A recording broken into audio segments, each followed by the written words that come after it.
Are you familiar with functional psychiatry? Functional psychiatry, it's not alternative medicine, it's not guesswork, it's hard science, and it can help your patients recover faster. And in addiction treatment, it can help your patients relapse less. I'm Dr. Arwen Podesta, functional integrative psychiatrist, triple boarded in psychiatry, addiction medicine, and forensic psychiatry. In this video, you'll discover the neuroscience, biochemistry, and clinical evidence behind functional psychiatry and why it works so well, especially in addiction treatment.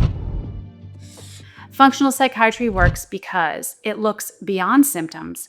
It finds the hidden brain-body imbalance that keeps recovery out of reach sometimes. In addiction treatment, we all want the same thing. We want a lasting recovery for our patients, but we also want our patients to thrive. But far too often, we're working in a system that treats just the visible symptoms and ignoring the underlying machinery that's driving those symptoms. Yes, sure, we focus on detox protocols. We focus on stabilizing mood with medications. We focus on counseling to help patients navigate their triggers.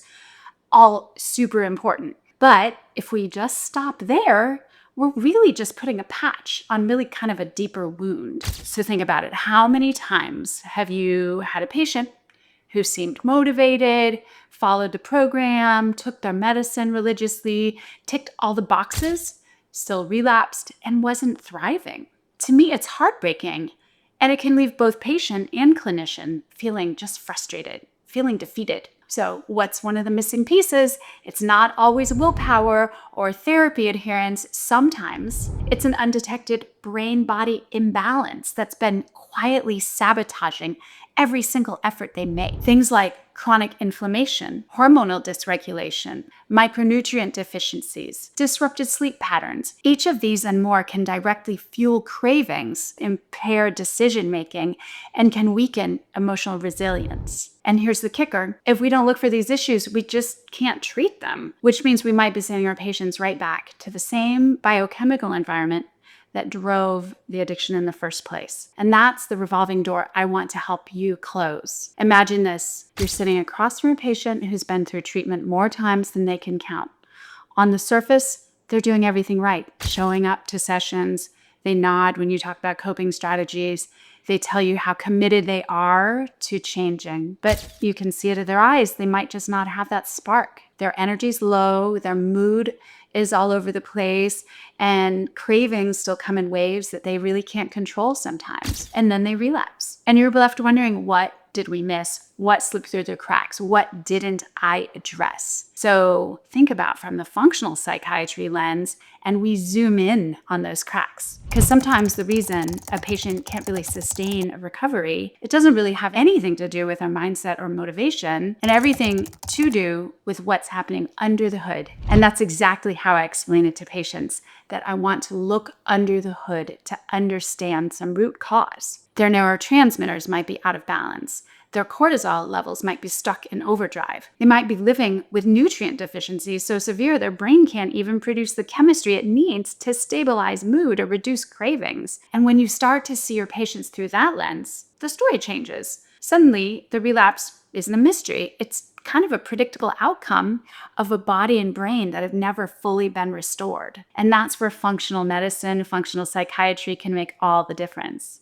So let's talk about why this approach works, because once you understand the science, it's impossible to see addiction treatment the same way again. But before we dive in, if you want more strategies to help your patient engage, to help your patient recover and thrive, take a moment to like this video and subscribe to the channel. It helps this content reach more professionals who can put it to work right away. So, functional psychiatry is built on a simple but powerful truth, that the mind and body are inseparable.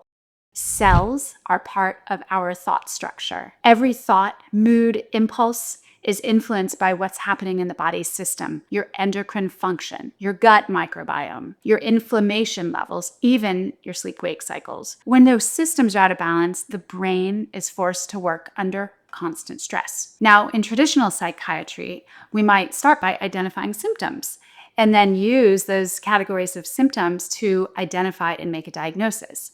The symptoms, like anxiety, low mood, poor impulse control, we would then treat those directly with appropriate medication. In functional psychiatry, we do that, but we go deeper. We also ask, What is driving those symptoms? What are the root causes or the one root cause? Usually it's complex.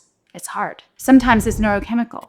Addiction can deplete dopamine and serotonin reserves, making it harder for patients to experience pleasure without a substance. And addiction can be influenced by a low dopamine tone from before even starting the drug too. Sometimes it's metabolic. Chronic inflammation or poor blood sugar regulation can trigger mood instability, can trigger fatigue.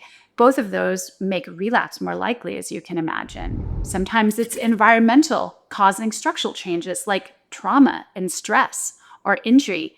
That can change how the brain's reward circuitry operates, leaving it more reactive to triggers. The difference with functional psychiatry is we don't just treat those as a side note. We actually make those as the starting point. We run targeted labs. We examine nutrient status. We assess hormonal health when appropriate. We map out lifestyle factors that can either strengthen or sabotage recovery.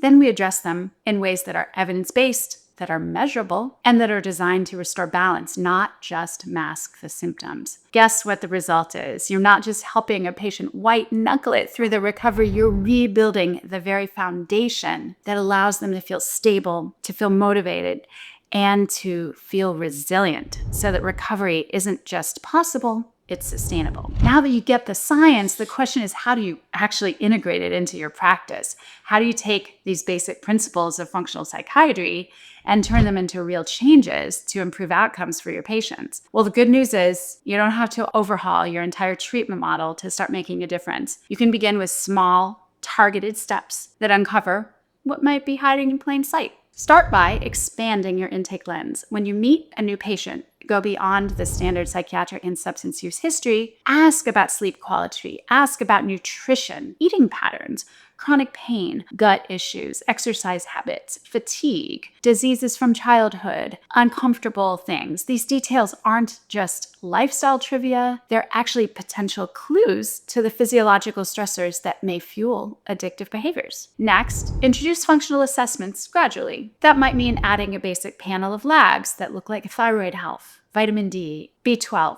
folate, glucose stability, inflammatory markers, and some basic genetics. These aren't exotic tests. They're pretty standard in functional medicine. They're mostly covered by insurance, and they can reveal imbalances that traditional assessments miss entirely. Then collaborate. If you don't have the capacity to run a full functional workup yourself, partner with someone that you trust in the community, a functional medicine provider, naturopath, nutrition professional who understands addiction and recovery. Your role is to connect the dots between what is happening biochemically and cellularly into what you're seeing behaviorally. Then track and adjust. Functional psychiatry is not a one and done intervention. It's a responsive process. As your patient's physiology improves, you'll often see their engagement in therapy deepens, their mood stabilizes, and their cravings lose their grip. And that's when you know you're treating not just the addiction, but the whole human behind it. When you start addressing the brain and the body together, cellularly, wholly, relapse stops feeling like it's inevitable. It stops feeling like it's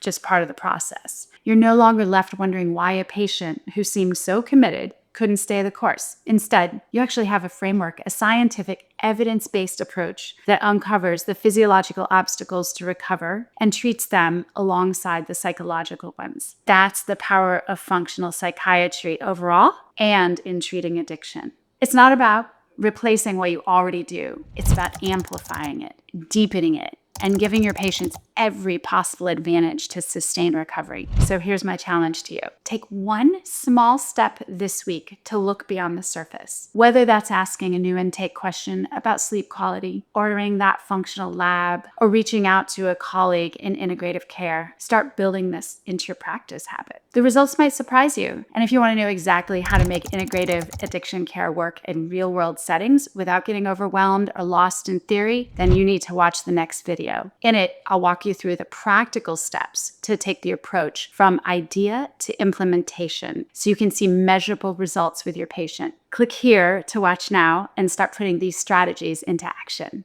Thank you for